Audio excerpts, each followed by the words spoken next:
वसुदेवसुतं देवं कंसचाणूरमर्दनं देवकी परमानंदं कृष्णं वंदे जगद्गुरुम्.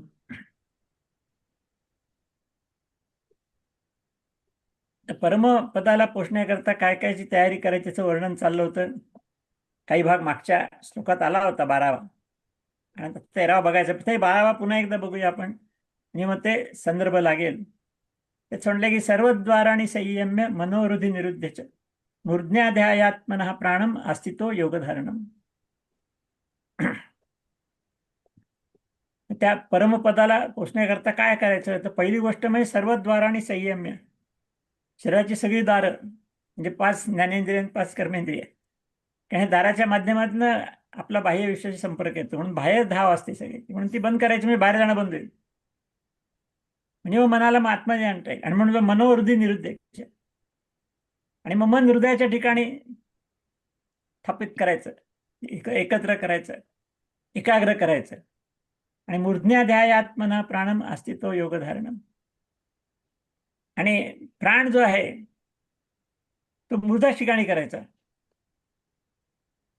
म्हणजे मस्तकामध्ये स्थापन करायचं. आता हे सगळं आपल्या मनानेच करायचं, लक्ष द्या. पण प्राण मस्तकात स्थापन करायचं म्हणजे नक्की काय, याचा खुलासा असं कुठे झालेला नाहीये. आणि मनात मध्ये परमात्मा स्वरूपाचं चिंतन करते, इथपण आपण कालच्या श्लोकात पाहिलं होतं. आणि पुढे ते वर्णन करतायत, पुढचे जास्ती महत्वाचं आपल्या दृष्टीने ओंकार ते सांगितलेलं आहे. ओम इत्येकाक्षरम ब्रह्म व्याहरन् मामनुस्मरन् य प्रयाति त्यजन् देहम स याति परमां गतिम. त्या ठिकाणी ते ओम इथे एकाक्षर ब्रह्म पहिले म्हणजे हे सगळ्यात महत्वाचा मुद्दा आहे. की ओम हे प्रत्यक्ष ब्रह्माचं स्वरूप आहे. कारण ब्रह्म म्हणजे काय, ते ज्ञान आणि शक्तियुक्त असे प्रचंड आहे. पण ते स्थूल रूप नाही, त्याला ज्ञानेंद्रियातनं समजू शकत नाही आपण परमात्माचं स्वरूप. पंचज्ञानेंद्रियांच्या पलीकडचं इंद्रियातीत आहे. आपल्याला समजण्याकरता त्याला ओंकाराचं रूप दिलेलं आहे. निर्गुण निराकार परमात्म्याचं सगुण साकार रूप म्हणजे ओंकार. आणि म्हणून तेच भगवंत तिथे म्हणतात ओम इथे एकाक्षर ब्रह्म, एका अक्षराचं ब्रह्म आहे. म्हणजे ब्रह्मच आहे ते, पण अक्षर स्वरूप दिलंय त्याला, अक्षराचं ते एका अक्षरात दिलं म्हणजे आपल्याला समजू शकतं काय ते. म्हणून ते म्हणलंय की ओम इथे एकाक्षर ब्रह्म व्याहरण मामनुस्मरण. त्या एकाक्षरी ब्रह्माचा, एकाक्षर रूप ब्रह्माचा उच्चार करत, आणि त्याचा अर्थस्वरूप काय आहे ते, म्हणजे उच्चार आहे रूप ओंकार रूप एकाक्षरी ब्रह्माचं, पण त्याचा अर्थस्वरूप काय, निर्गुण ब्रह्म आहे तो. ओम दिसतोय तुम्हाला सगुण, नजरेला दिसतोय, आपल्याला ओंकार जप करू शकतो, ऐकू शकतो, पंचज्ञानेंद्रियाने आपण तो जाणवू शकतो. पण ते परमेश्वराचं रूप आहे. कारण त्याचा अर्थ काय, ओंकाराचा अर्थ म्हणजे परमेश्वराचं रूप, निर्गुण निराकार ब्रह्म आहे त्याचं रूप. असं चिंतन करीत जो देह सोडून जातो तो परमगतीला प्राप्त होतो, म्हणजे त्याला पुनर्जन्म नाही. तर सगळ्यांना देह सोडला की त्या आत्म्याला पुनर्जन्म घ्यावा लागतो कर्मानुसार. पण या प्रकारची साधना करणारा जो साधक आहे तो शेवटपर्यंत ओंकार स्वरूपाचंच ध्यान करतो, पण त्याच्या मागे त्याचा अर्थ लक्षात घेतो की ते निर्गुण ब्रह्म आहे, त्याचं हे रूप आहे. मग अशा याचे चिंतन करत जर देह सोडला तर त्याला परमगती प्राप्त होते, असं 13व्या श्लोकात सांगितलेलं आहे.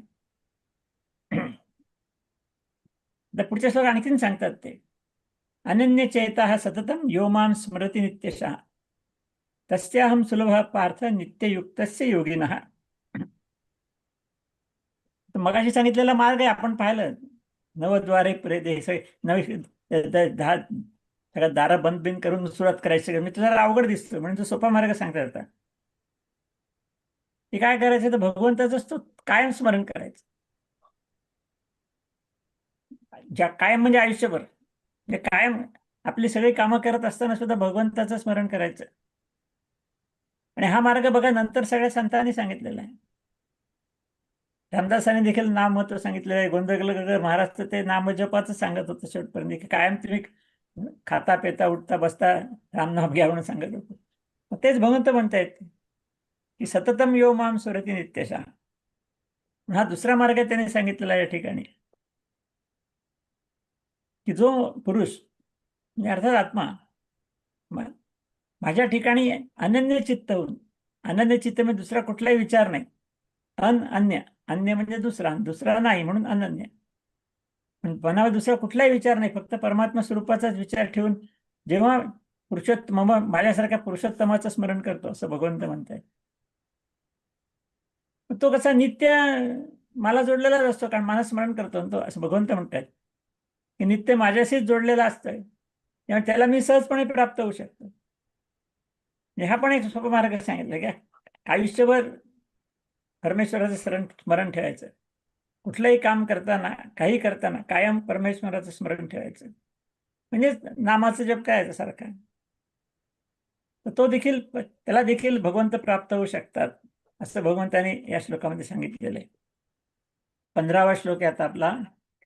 मामुपेत्य पुनर्जन्म दुःखालयम शाश्वतम नाप्नुवन्ति महात्मानः संसिद्धिं परमां गताः. तर भगवंतीचं स्वरूपाशी प्राप्त झाल्यानंतर काय होतं हे भगवंत सांगताय की परमसिद्धी मिळवलेले महात्मे, परम सर्वश्रेष्ठ सिद्धी, परम म्हणजे सर्वश्रेष्ठ सिद्धी, म्हणजे ती कुठली तर परमात्म्याशी एकरूप होणं, म्हणजे परमात्म्याशी एकरूप झालेले महात्मे जे आहेत ते दुःखाचं आगं असलेल्या आणि क्षणभंगूर संसारात पुनर्जन्माला जात नाही. संसारात दुःख आलंय, आलंय म्हणजे साठा, हिमालय, हिमालयचं आलंय, दुःख आलंय, संसार सगळ्या दुःखाने भरलेला आहे. सुख दिसतं पण अंतिमता ते दुःखच असतं. त्यामुळे सुख पाहता जवळ पडे दुःख पर्वत एवढे, असंच वर्णन सगळ्यांनी केलं. तसं हे दुःख आलंय असलेल्या संसारात, आणि पुन्हा कसं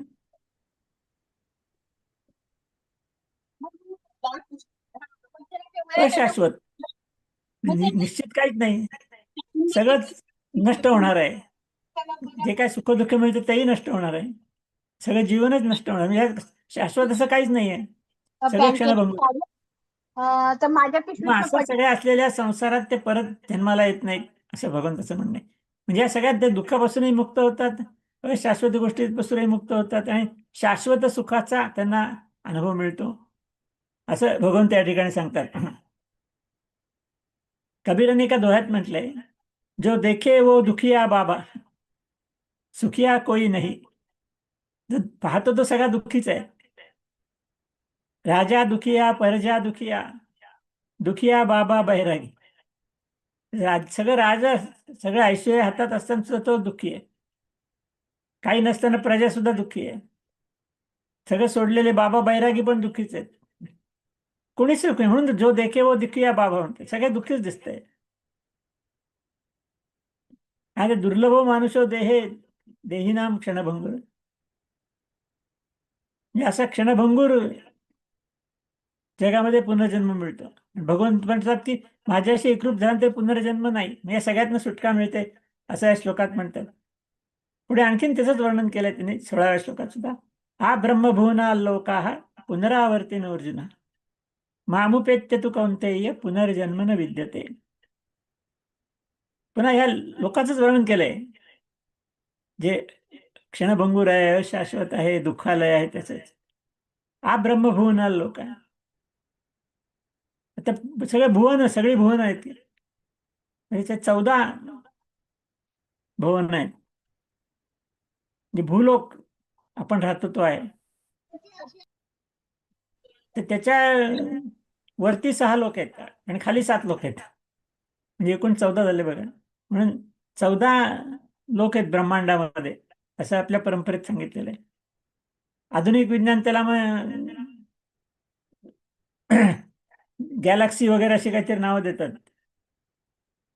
तर जे वरचे लोक आहेत ते भुवरलोक, स्वरलोक, महरलोक, जनलोक, तपोलोक आणि सत्यलोक, हे भूलोकाच्या वरचे लोक आहेत.